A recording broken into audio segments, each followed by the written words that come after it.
When it comes to this. When it comes to sharing my faith, I don't know when to stop. How long does Mass last at St. Veronica's? Mass is like 1.5 hours. And homily is at least 30 minutes.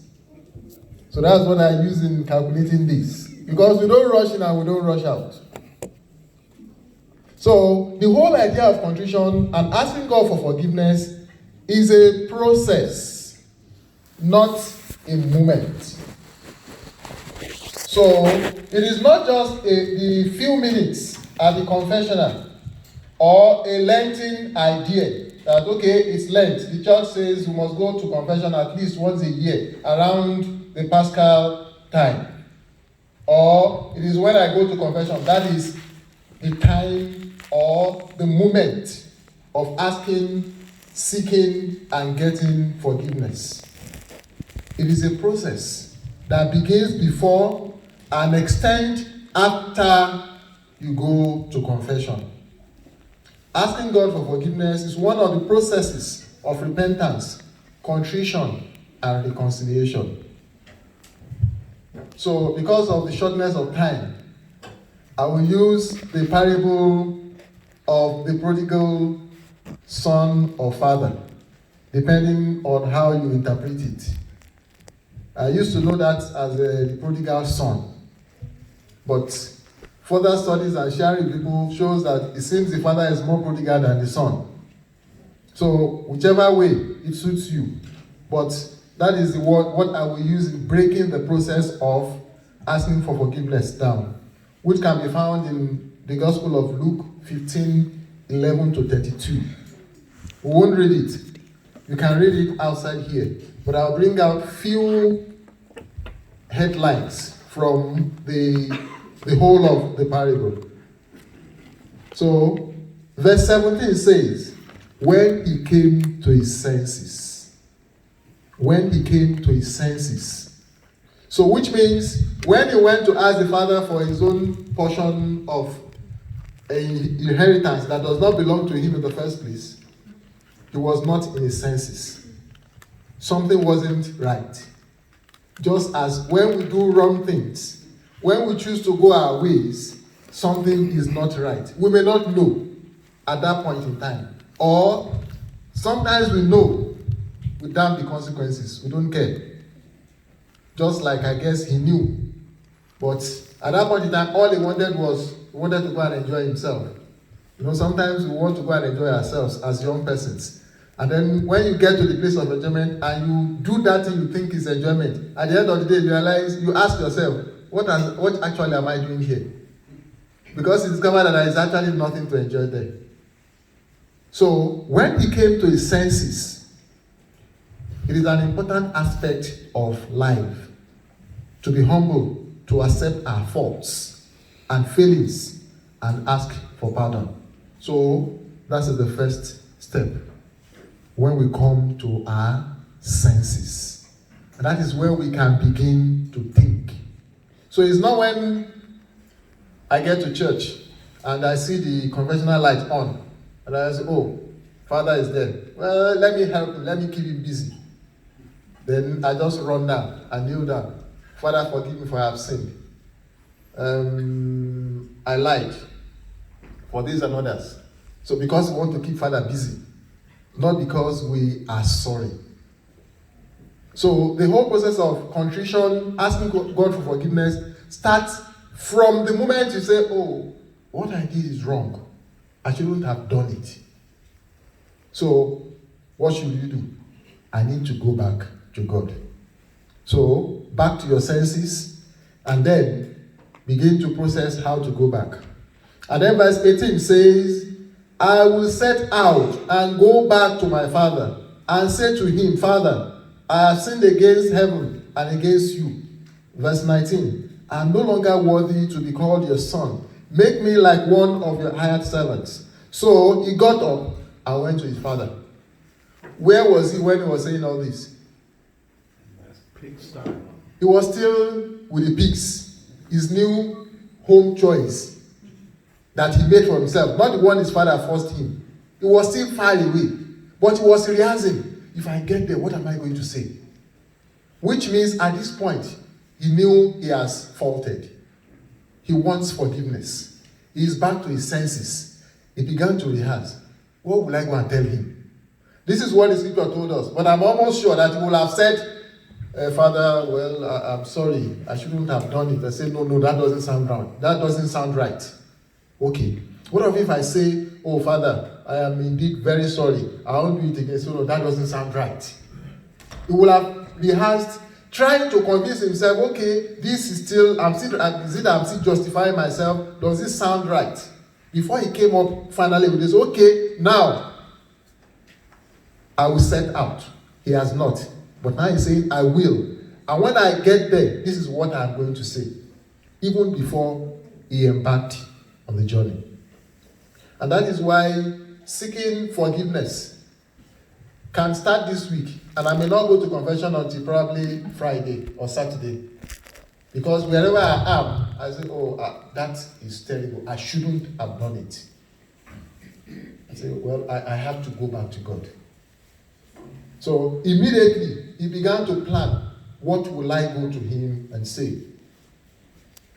So, here, there is a conscious journey to contrition and reconciliation. He's conscious. It's not just because he saw the father walking by, then he decided, oh, Dad, please, can I say something to you? He stood up from where he was, made a journey back home. Because he was back to his senses, he accepted that he was at fault, then he began a journey. He began the process of seeking forgiveness. He has not gotten to the Father, yet he already began the journey to forgiveness. Why should I ask you for forgiveness if I'm not at fault? There is this word, I've only heard it in a while. I apologize. What does it mean? I apologize. What's the difference between I apologize and I'm sorry? Sir? You're trying to be socially nice, you really don't mean it. For me, that is what it sounds like. You just try, for the sake of saying, you say, I apologize. It does not portray the sincerity that I know what I did was wrong. Therefore, I am sorry. I am sorry express some level of humility that I accept that I shouldn't have done it. I apologize. It's like saying, somebody comes to you and say, oh, yesterday you said I did this to you. Well, if you feel offended, I am sorry. Is that an apology? No. Because I'm not convinced. It's because you said I offended you, so I come to you and say, in case you feel offended. So if you don't feel offended, go to hell. That's the meaning. You didn't say it, but that is the meaning. So if you come to me and say, in case, yesterday you said I did this. Well, I did it, but I didn't think there was anything wrong with it. Well, in case you feel offended, I apologize. We can't relate to God that way and expect forgiveness.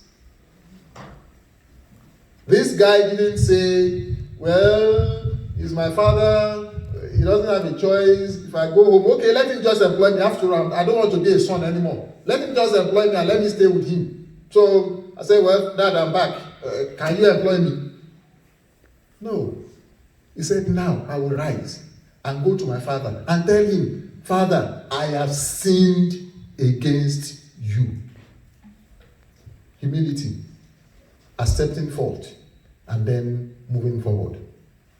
There is need for preparation and deep examination of conscience before we approach God for forgiveness.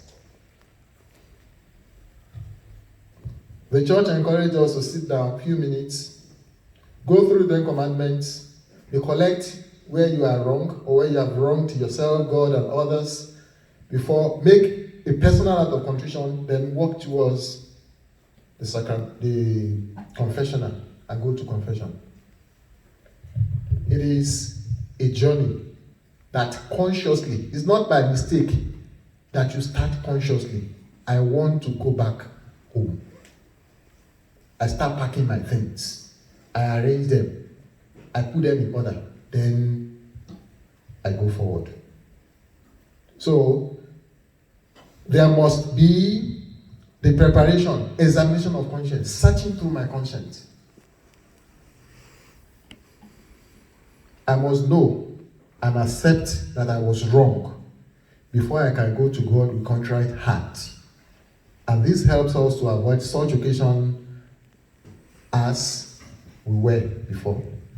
So when he said, now I will go back to my father and say to him, Father, I've sinned against you and I've sinned against heaven and against you. I no longer I should not be called your son.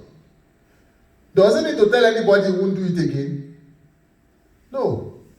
The way he put it already explains that he feels stupid of himself. So when we go to God to ask for forgiveness, when we go to the sacrament of confession, and he say, make the act of contrition, what I'm saying is, God, I know I have wronged you, and I have hurt others. I will not do it again. That is contrition.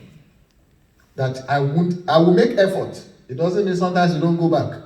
But I'm saying consciously, because I stood up consciously, I made up my mind I will come here consciously. I knew what I was doing. I was not forced.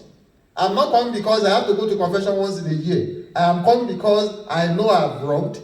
And next time if I have such temptations, I will struggle not to fall into it again. Verse 21. The son said to him, so finally he made it home. And he said exactly the same thing he said before now, in 18. So when he got home, he repeated it. Father, I have sinned against heaven and against you. I no longer worth to be called your son. This can only come from a repentant soul who is contrite. Sometimes we go to God with excuses of why he needs to understand why we have committed the sins we have committed. Why it is not our fault but somebody else's fault. Father, probably I was still a child when he was ordained. And I'm sure he will testify that people will come to confession and say, Father, I caused somebody out, but it wasn't my fault. He pissed me off. So you say, I have sinned. Then you give the excuse why you should not be blamed, but the other person should be blamed for that sin. That is not a contrite confession. Going to confession is saying, I am wrong. Accepting it. I didn't do it right. I am at fault. Don't attempt to blame others. Or, like I said, I think about 3 weeks ago, we say God, we do certain things and say God understands. What are we talking about? What does he understand? That we are silly? That we are stupid? That we can't do without? No. He has given us things to do, how to follow it. Yes, he understands when we try our best and we still fall. But not when we just relax and say, well, God, you understand, let's do it, let's go on. He doesn't understand that. Because in the first place, we chose not to understand when we really understand. So, going to confession, asking God for forgiveness is not giving excuses or making excuses for ourselves and blaming others for our fault. Because the prodigal son will have gone back to his father and said, sorry, Dad, I had to go. My brother got me angry. And that is why I just wanted to get away from him. That was why I said you should give me my own portion of the inheritance. That would be putting the blame on the brother. No. He didn't give excuses. Either the money was stolen or how he spent it. No, he just said, I am sorry. And that is how, that can only come from a contrite heart. And the scriptures say, a humble contrite heart, you will not scorn, O Lord. A humble, contrite heart that goes to God will always find forgiveness. We justify how vulnerable we are that we had no choice than to fall into temptation. And all this does not indicate contrition, humility to accept fault and ask for forgiveness. They are expression of pride, arrogance, and non-acceptance of guilt. You remember the story of Adam and Eve? After they decided to do things their own way, we read it last Sunday. And God called, Abraham, where are you? They didn't answer. When eventually he spoke to Abraham, what happened? He said, he didn't say, the woman I told you then that was the bone of my bone, the flesh of my flesh, she will be called woman. Now, when Adam saw Eve, that was the first thing he said, oh, at last, this is the bone of my bone, the flesh of my flesh. Beautiful. She will be called woman. When God said, Adam, where are you? Why are you hiding? He said, the woman you gave me. Not the one I took without permission. Because God didn't say, oh yeah, take her. She's your own. He was one who professed love immediately. But when issues came up, God said, why are you hiding? He said, the woman you gave me apple. And of course, normal. When God turned to the woman, why have you done this? The serpent gave me. That should not apply here. Trying to look for somebody else to be responsible for our irresponsibility. When it comes here, we must accept the responsibility for our irresponsibility because we have come to our senses. If it is true that we were not in our right senses when we did it, when we come to our right senses, we should accept it because God will always be waiting like the father of the prodigal son. He was already waiting. Before he could finish what he was saying, he was already in the father's arms, welcoming him back home. Father, I'll bear me witness again. Sometimes we lie at confessional. Do you know we lie sometimes when we go to God to confess our sins? I think it's St. John Vianney, who people will go to him, who know they lied, they stole, they committed adultery, they committed fornication, they killed, and they will come to him with the confession and say, Father, I insulted somebody. For these and others I could not remember. And then he was so gifted that he would say, no, you have not finished your confession. How about the lie? Say, oh, sorry, I lied. And say, no, it's not finished. How about the adultery? They say, oh, sorry. Two things are responsible. Either we want to hide them, see, you lie to God who sees all, or you didn't do proper examination of conscience. That is why it's important to do deep, good examination of conscience. So that you can remember, you can recall, if you go through the commandments.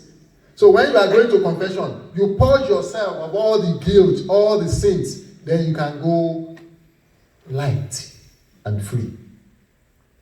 Confession is not a place to go and hide our sins or to go and lie.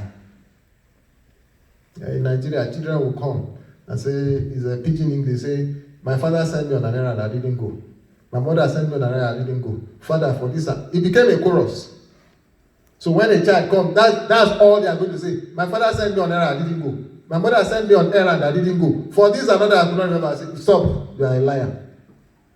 Confess the other ones. Who are you hiding from? From God who knows all? From God who sees all? The confession is not to me. It is to God.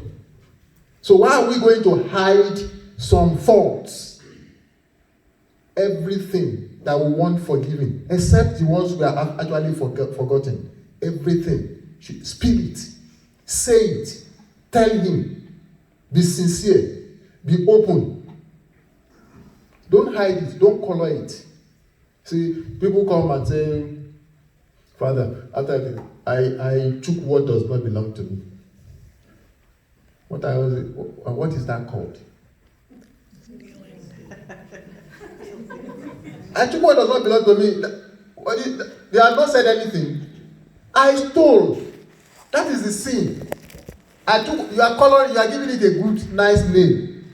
I took what does not belong to me. No, that's not the sin. Because I can take what does not belong to me. This stuff does not belong to me. I can take water and then return it and give here. I took what didn't belong to me, but I didn't take it away. I didn't steal. So the sin is that I stole. And that is what I should go to God. This boy didn't say, I walked away from you for a while. That wasn't the sin. He said, I've sinned against you, against heaven and against you. And I no longer. So he accepts that what he did was stupid. But when I come and say, I took what does not belong to me, I'm trying to make it sound nice. I've not accepted that what I did was wrong. Even when I'm trying to confess it. The sin is, I stole. I didn't tell the truth. What are you talking about? What is the sin? I lied. I didn't tell the truth. You have not said anything. I lied. Call it its name. And that is what makes it easier for you to know, okay, I did what was wrong. And I want to be forgiven. Call it by its name. That is the offense you have committed. That is the sin you have committed. Call it by its name and ask God, this is what I did, and I want you to forgive me for it. Sincere openness and acceptance of fault leads to true contrition and sincere asking for forgiveness. All of this will lead to reconciliation. We have a proverb in my dialect that says, if you accept your faults, you don't stay long begging. So you accept already, and then you know that and say, I'm very sorry. I did it, and I'm sorry that I did it. You don't depend. Whoever, if the person has it, so it's all right. Stand up. But if you come and say, I didn't want to do it, but he made me do it, and I shouldn't have done it actually. You stay long there, and then the person will be asking, but did you do it? So you are going to prolong the whole matter. Why not come and say, I'm sorry, I shouldn't have done it, I did it. I am sorry. And that is what seeking forgiveness is about.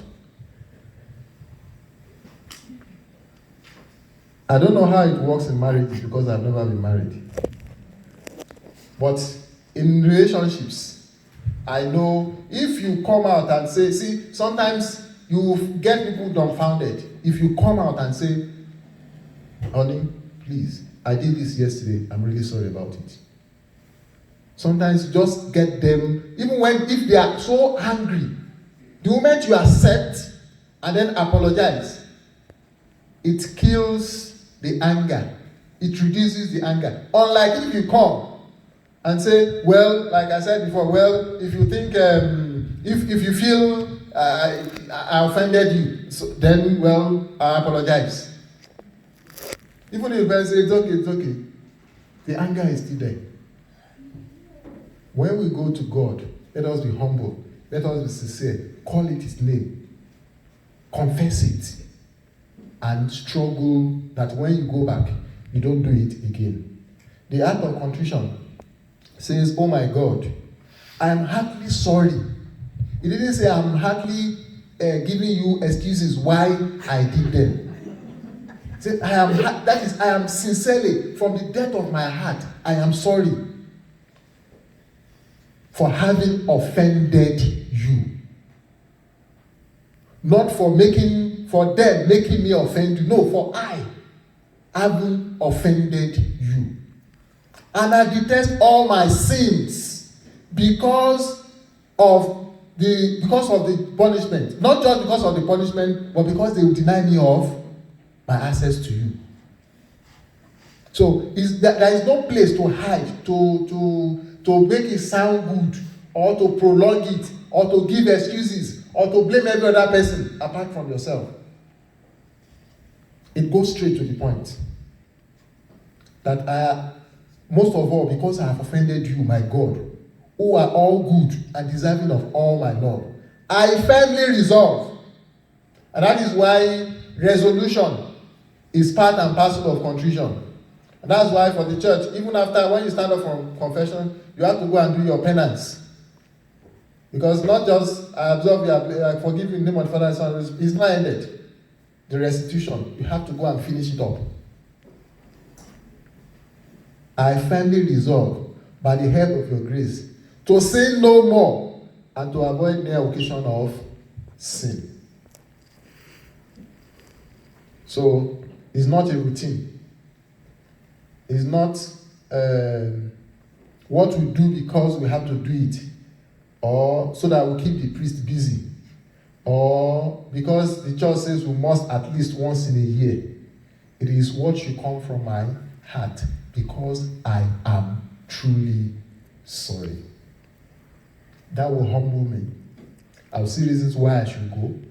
I get there, I feel sorry. I've seen people who go to confession and cry while confessing their sin.